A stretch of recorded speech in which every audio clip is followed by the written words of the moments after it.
Today on the podcast, we're talking about Perplexity.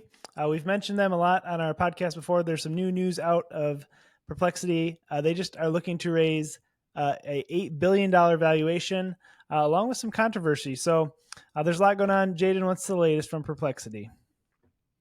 Yeah, so obviously this is a fascinating startup that has raised millions of dollars and has an astronomical valuation. Love the company, and it's taken over Google. Two big things that are happening we wanted to break or dive into. But before we get into that, I wanted to let you know, if you have not already joined our school community, we would love to have you as a member. So every single week, Jamie and I record some exclusive content that we post in our school community with over 180 members. And we break down different ways that you can use AI to grow and scale your business, as well as ways that you can make money with different AI tools and different AI side hustles. So if any of that is interesting to you, we'd love to have you as a member of the community. The price is currently $19 a month, and in the future, we'll probably bump it up to $100 a month. But if you lock in the price now, it'll never be raised on you. So yeah, we'd love to have you as a member of the community, learning amazing things, and we get great ideas. We also take recommendations in here and make videos and content and dive into tools and review your products and all sorts of stuff. So it's a cool place. Now back to Perplexity and what they're doing. The big news that just broke is that they're actually looking at raising at an $8 billion valuation. This is absolutely astronomical. This is so much money. The goal is that they're looking to raise about $500 million. And this is all according to the Wall Street Journal, which came out with a story about this. If this actually happens, if they're able to pull that off, it's going to more than double their current valuation. So the last time they raised funding, they did it at a $3 billion valuation, which was amazing. I remember when they had a $1 billion valuation, was like, oh my gosh, this company is really, really crushing it. And they're getting up to $8 billion. And the reason why is because they're directly competing with Google for search. They're a company that is deeply competing with Google. It's an amazing product, but you can use it in the exact same you'd use Google, where you'd say, like, what is the weather in Tampa, or like any sort of question that you would ask Google. And ChatGPT typically struggles with these kind of questions that are about, current events, if depending on if like the browsing feature is enabled or not.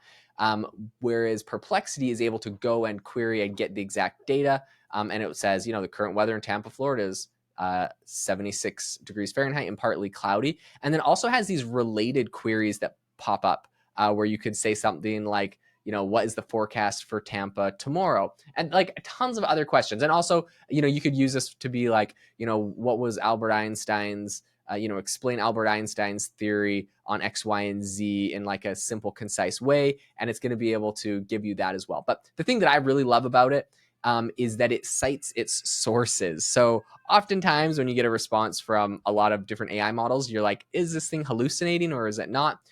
Perplexity goes and cites its sources. You can go click on the links to the exactly what it's talking about. So all in all, this is a really good product.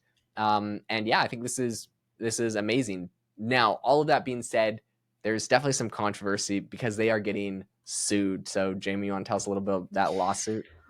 Yes. Yeah. So there's been some news outlets recently who have filed lawsuits against Perplexity for using their information apparently in its, I forget, they just called Perplexity pages. It's kind of almost like, if you've never used it before, if you make a search inquiry, it pulls up, it's almost like a blog post, but it's an entire page of the answers to your question.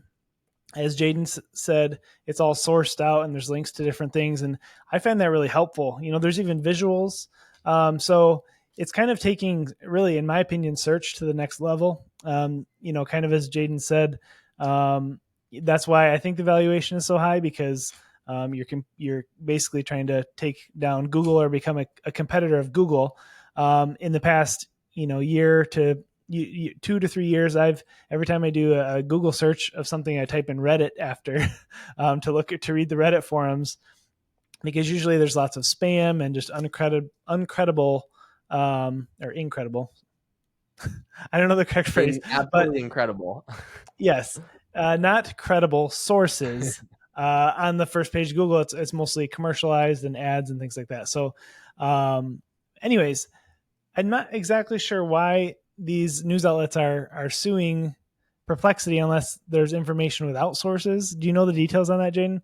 I'm not sure Yeah, why so they I would be think the upset big about. thing is that the big claim they're saying is that Perplexity closely replicates their content with occasional like direct copies, and there was I don't know, there's like a recent example where Eric Schmidt, he had a stealth drone project, and this was posted about by Forbes, I believe, and Perplexity, when asked about it, they literally I don't know, ripped off the reporting they say, and like you know, talked about what happened in their reporting. And the thing was that Forbes had an exclusive to this story, so they were the only people that talked about Eric Schmidt's special AI combat drones. No one else was allowed to talk about it. They talked about it.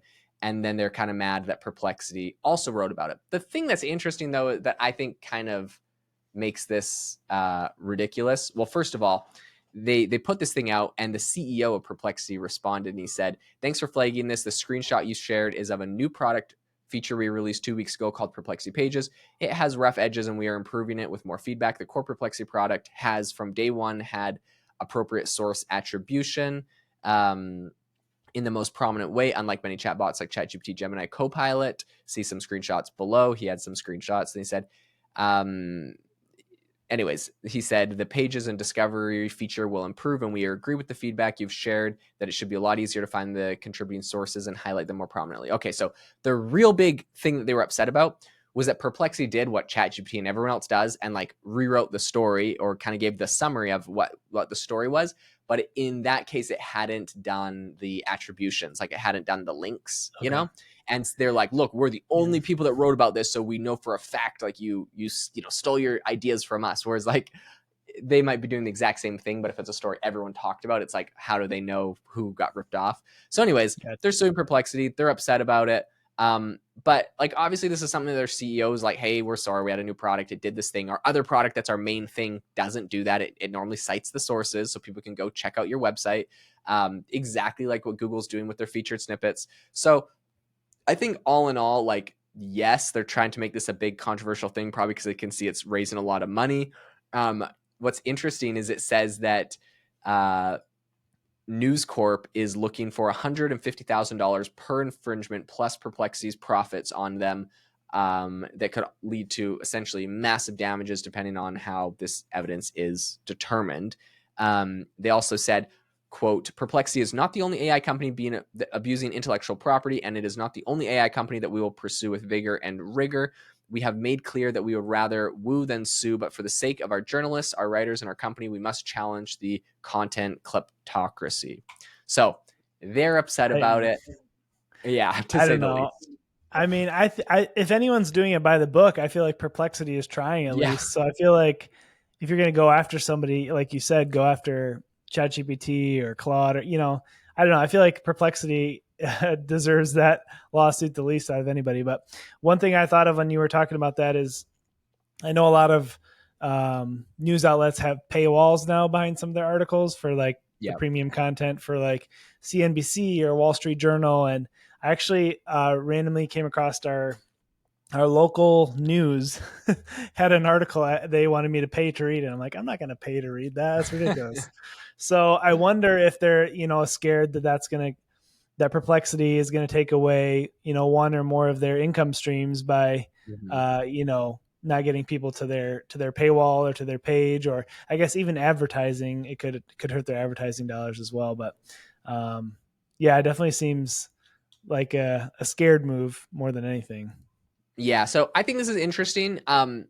I think perhaps the reason why they may target Perplexity and not ChatGPT or others is because ChatGPT has already been kind of done some lawsuits with the New York Times. They've won. OpenAI has raised a $156 billion valuation. They recently just raised $6 billion more dollars. It feels like they have a lot more money, like 6.6 billion, and maybe that's not that much different than 500 million, which Perplexity is trying to raise. But it seems like it's a slightly smaller company, so maybe it's a little bit easier to sue them. But I mean, really, that's a lot of money. Like they have SoftBank that's backing them in their last round of funding at $3 billion valuation. So I think it's a lot of money that they have. And apparently, they make about $50 million in annual recurring revenue from subscriptions. So they're Oh, they're doing good. They're making some money. So something that's interesting about Perplexity, because aside from all the lawsuits, this is AI hustle and talking about how we actually make money from this. All of this drama revolves around a lot of this revolves around their new Perplexity Pages tool. I would highly recommend. Jamie and I have done whole podcasts on this, and in our AI Hustle School community, we have a whole episode on how to use Perplexity Pages, a whole tutorial. So if this is something you're interested in, I would check it out.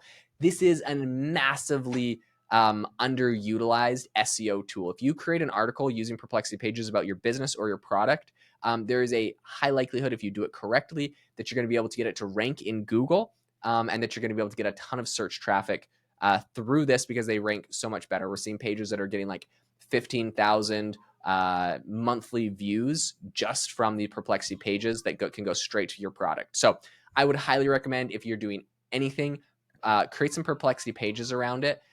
They do a phenomenal job of doing SEO. And if you're interested in like how to set that up and do it correctly, where it actually works, go check out our exclusive piece of content in the AI Hustle School community, all about that. It's in our bonus content section. In any case, thank you so much for tuning into the podcast. If this was something that was interesting to you, and you appreciate it, make sure to go and leave us a review. Jamie and I really love the reviews. We read them all. They make our day. They make us smile.